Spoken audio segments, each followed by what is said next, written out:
Hello and very warm welcome once again to the Tax Express. This video is going to be very important one in the context of section 16(4). आपको याद होगा कुछ समय पहले मैंने section 16(4) की constitutional validity को लेकर आंध्र प्रदेश और पटना हाईकोर्ट के जजमेंट्स को डिस्कस किया था और एक्सप्लेन किया था कि इन हाईकोर्ट द्वारा सेक्शन 16(4) की कॉन्स्टिट्यूशनल वैलिडिटी को अपहेल्ड किया गया है।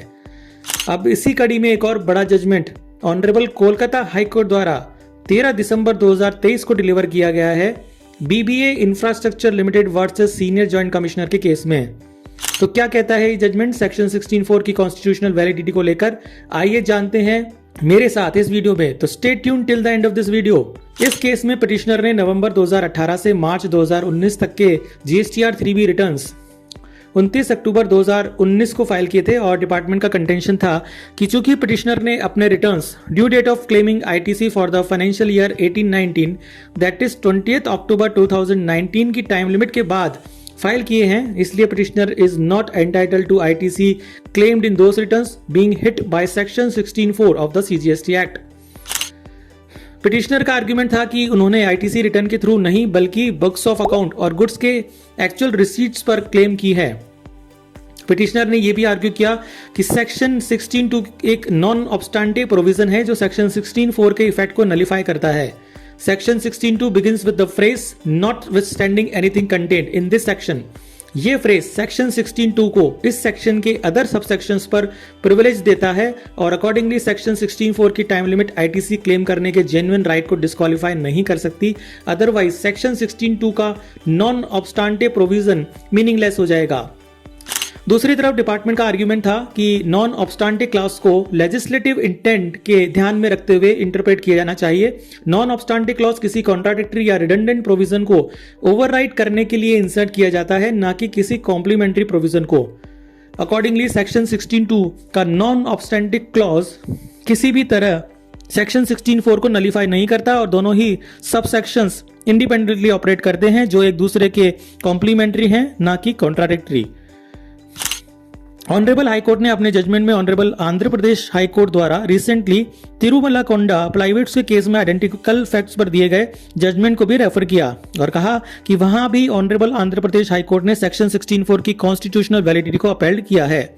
ये जजमेंट मैं अपने एक वीडियो में आपके साथ पहले ही डिटेल में डिस्कस कर चुका हूं, आप मेरा वो वीडियो देख सकते हैं। कोर्ट ने कहा कि जीएसटी में आईटीसी का क्लेम स्टैट्यूट द्वारा टैक्स पेयर को दिया गया एक कंसेशन या बेनिफिट है और ये एक वेस्टेड राइट नहीं है। इस कंसेशन और बेनिफिट को स्टैट्यूट द्वारा रेस्ट्रिक्ट किया जा सकता है इंक्लूडिंग टाइम लिमिट। कोर्ट ने यहां पर यह भी कहा कि टैक्स पेयर द्वारा सेक्शन 16 की सभी कंडीशंस को सेटिस्फाई करने पर ही आईटीसी को एक वेस्टेड राइट कहा जा सकता है। सेक्शन 16(2) का नॉन ऑब्स्टेंटे क्लास किसी भी तरह सेक्शन 16(4) को कॉन्ट्राडिक्ट या ओवरराइड नहीं करता। Accordingly Calcutta high court has also upheld the constitutional validity of section 16(4). तो इस तरह हमने देखा कि ये एक और जजमेंट है जिसमें सेक्शन 16(4) के फेवर में डिसीजन दिया गया है और इस सबसेक्शन की टाइम लिमिट को वैलिड करार दिया गया है। इस जजमेंट और सिमिलर सब्जेक्ट मैटर पर अर्लियर कोर्ट डिसीजन से यह कहा जा सकता है कि number 1, ITC is not a vested right unless all conditions are satisfied in full. Number 2, ITC is a benefit or concession which can be restricted. Number 3, Section 16(4) is not violative of any provision of Constitution. Number 4, Section 16(2) does not override Section 16(4). Section 16(4) के basis पर ITC को deny किया जाना उन cases में काफी hardship create कर सकता है जहां पर शॉर्टेज ऑफ फंड्स या किसी भी जेन्युइन रीजन की वजह से टैक्स पेयर ने जीएसटीआर 3B सेक्शन 16(4) की टाइम लिमिट ओवर होने के बाद भरी हो। फॉर एग्जांपल, यदि फाइनेंशियल ईयर 22-23 में मार्च 2023 की 3B 30 नवंबर 2023 के बाद फाइल की गई हो तो डिपार्टमेंट इस 3B में क्लेम की गई इनपुट टैक्स क्रेडिट को डिसअलाउ कर सकता है। सेक्शन 16(4) के बेसिस पर जेन्युइन आईटीसी को ब्लॉक कर दिए जाने पर टैक्स पेयर को डबल जियोपार्डी का सामना करना पड़ सकता है। एक तरफ तो डिलेड फाइलिंग ऑफ 3B के लिए टैक्स पेयर को लेट फीस और इंटरेस्ट देना पड़ता है और दूसरी तरफ डिपार्टमेंट आईटीसी क्लेम को भी विद इंटरेस्ट रिवर्स करने के लिए नोटिस दे देता है। वहीं दूसरी तरफ डिपार्टमेंट को जिस आईटीसी पर सप्लायर द्वारा टैक्स का पेमेंट किया जा चुका है उसी आईटीसी को डिसअलाउ करके विद इंटरेस्ट रेसिपिएंट को फिर से उस आईटीसी को जमा करवाने के लिए कहा जाता है। हम जानते हैं कि जीएसटी में डिपार्टमेंटल स्क्रूटनी और जीएसटी ऑडिट काफ़ी लेट इनिशिएट किए गए हैं। ऐसी सिचुएशन में ये हार्डशिप और भी इंक्रीज हो जाती है जब डिपार्टमेंट किसी भी फाइनेंशियल ईयर की स्क्रूटनी या GST audit considerable time period के गैप के बाद इनिशिएट करता है।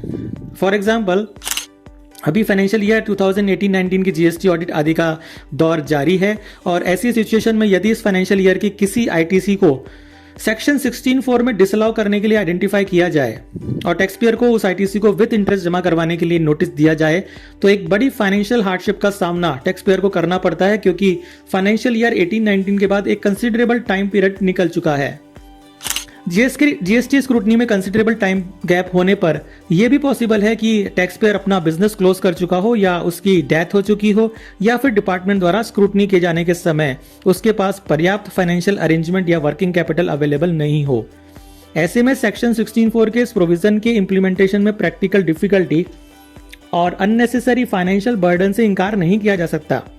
डिलेड केस आइडेंटिफिकेशन के केस में टैक्स पेयर पर एडिशनल इंटरेस्ट लायबिलिटी का बर्डन भी अराइज होता है।